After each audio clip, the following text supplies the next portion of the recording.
Welcome back, and I am already headed to do something questionable, but necessary. I have to go to the nether because I really need some quartz for the basically bare minimum redstone stuff. I don't care for redstone. So we're off to the races. I gotta find me some quartz, hopefully in a safer place. And I say that hopefully because you just never know. I'm not sure what's all in the nether because I was too lazy to look at all the mobs that are in here. So it's going to be a surprise to both of us. I did really well though finding a lot of quartz. I don't need a huge amount because I don't build huge farms because it's not necessary for me. It's just me. I don't need to fill up a whole world. And of course, I did find out one of the mobs that will attack me is the drop bear, which they actually are on the ceiling. I didn't know they were even in this mod pack, by the way. I thought I was safe. I was not. I was prepared though. I think if I didn't have my diamond armor, it would be a problem.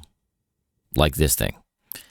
That, I can't remember what it's called, but I think it's like some swimming skeleton serpent of some kind.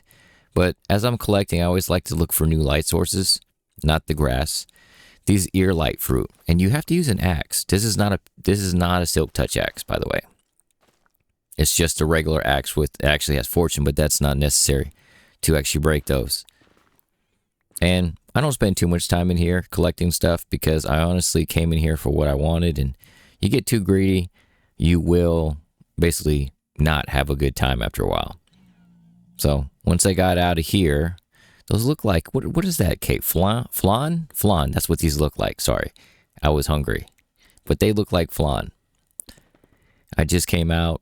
I didn't really collect that much. I just know I needed some.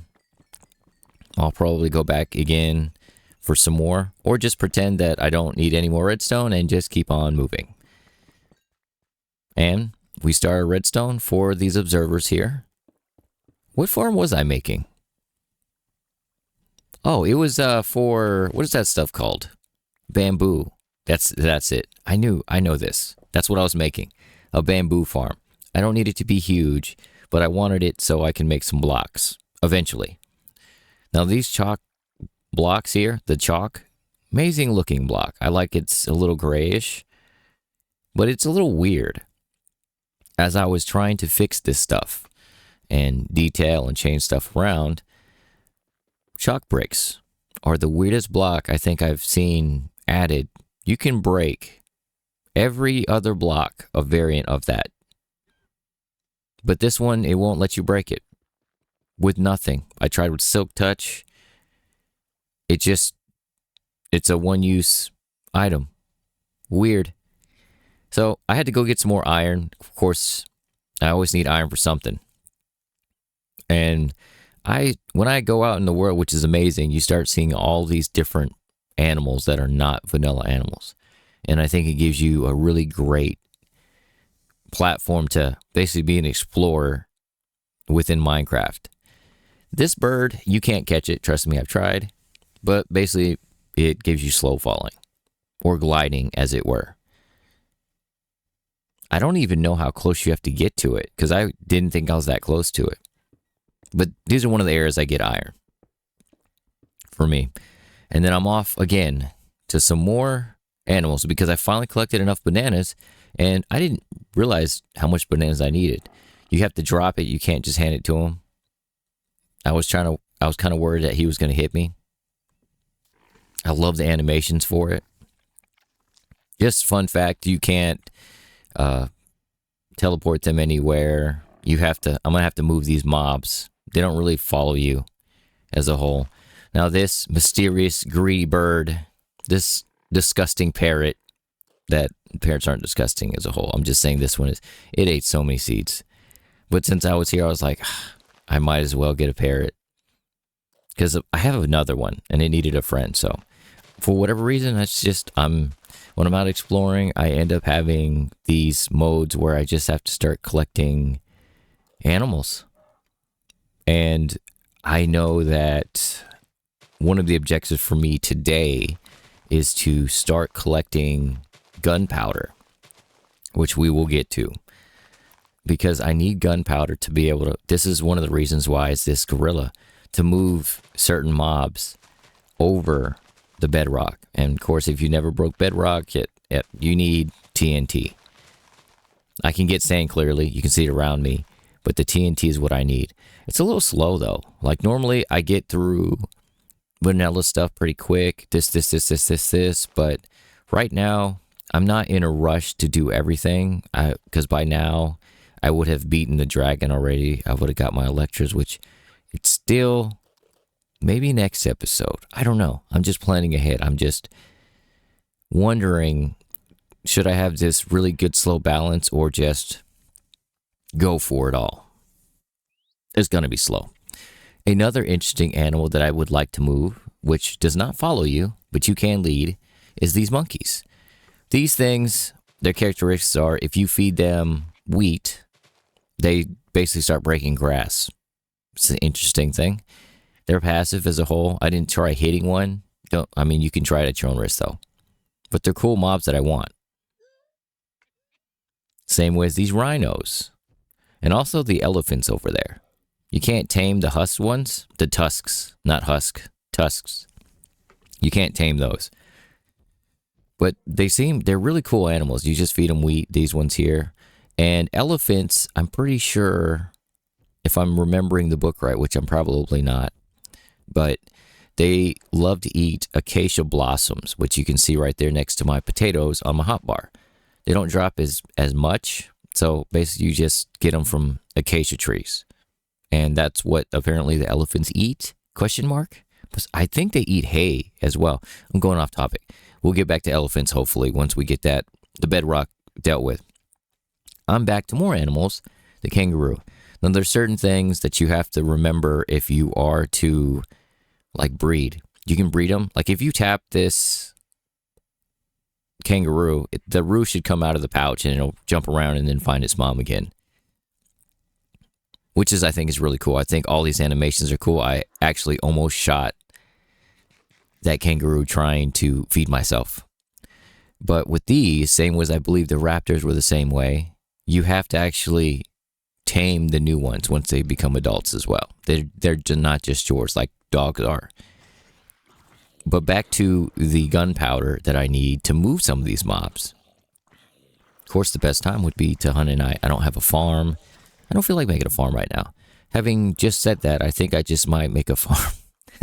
I just might make a farm for that.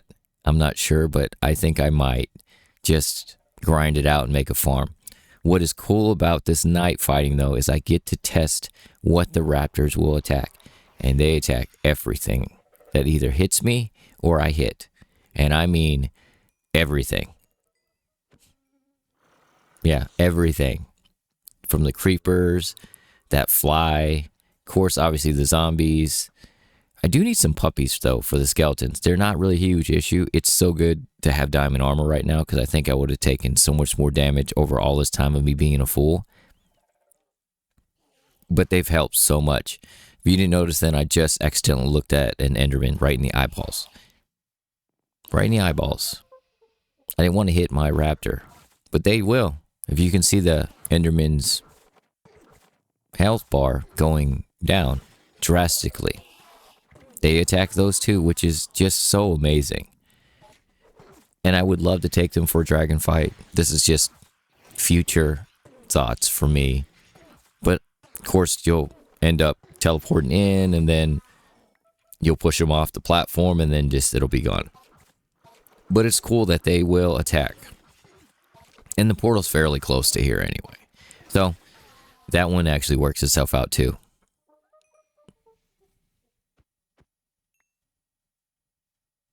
And then I'm off to one more larger task for this episode, which was not collecting this catfish, but I'm determined to get a bigger catfish. I think there's bigger catfish than this, but I don't know. I just start grabbing every big catfish that I see.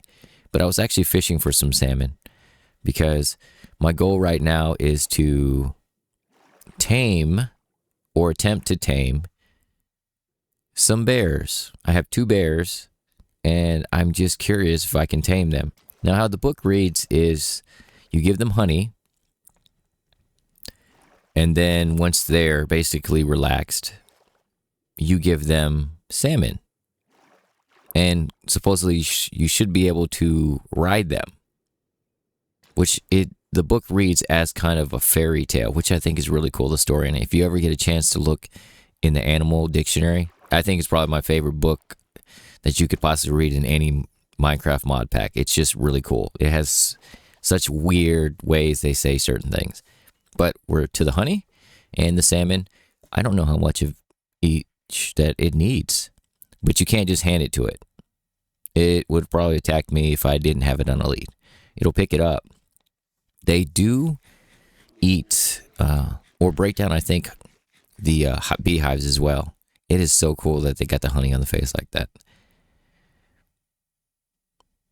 And I kept trying to click it, but of course I'm going to have to throw it on the ground. I didn't know how much it was supposed to have. I thought it would just sit there and get up. Like, I didn't see any tutorial, not that I looked up for one. And I kept trying to feed it and feed it. And same with the gorilla. Eventually I figured out that I actually need to drop it.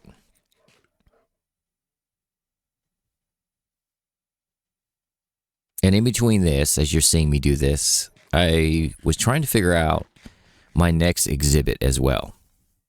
This is not to change the topic yet, but what are we at? 2 fish now? My next exhibit, which was the kangaroo exhibit. And now I have a teddy bear. And let me just say, I haven't ridden too many animals in this mod pack so far. These bears ride so much more comfortable than the T-Rexes with the thumping animations and the swaying sort of thing. It's just so much smoother, and they move fairly quick. But more importantly, they won't attack me. So that was a giant relief, but this is probably one of my favorite mobs to ride is the bear. Like, hands down. But we are back to the one and last thing I needed to do that was just bothering me was putting these kangaroos somewhere. So what I did was I made this exhibit right here to fill up this giant space. The hardest thing for these, and I knew what was going to happen, is to make the walls tall enough for them to not jump out. So the idea is the lower parts, quote unquote lower parts that you view from has the water. So of course they can't just jump from here over the fence. On the back side, you can see it's trying to look over. When you see it do like that, it's trying to pathfind is what it's doing. They're all in that corner over there, and I'm trying to find ways to not cover it up too much. I might just raise the walls after a while. But this is it. I hope that you enjoyed it, and thank you for watching.